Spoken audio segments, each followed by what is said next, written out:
Daxili İşlər Nazirliyi Kibercinayətkarlıqla Mübarizə Baş İdarəsi sosial şəbəkədə qanunsuz onlayn qumar və kazino oyunları təşkil etməkdə şübhəli bilinən şəxsləri saxlayıb.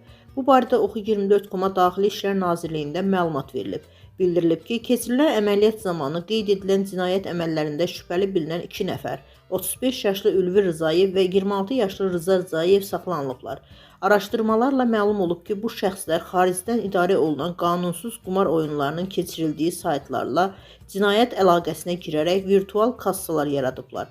Daha sonra dəstə üzvləri sosial şəbəkələrdə Tokyo, Las Vegas, Tac, Joker və Padşah Kazino adlı profillərlə qeydiyyatdan keçərək onlarla əlaqə saxlayan şəxslərin pul müqabilində onlayn qumar oyunları oynamalarını təşkil ediblər.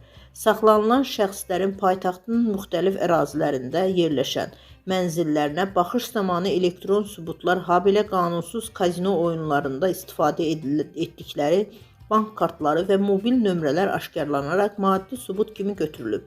Bank kartlarının isə ayrı-ayrı şəxslərdən ödənişlər müqabilində alınaraq qanunsuz pul köçürmələrində istifadə edildiyi müəyyən olunub.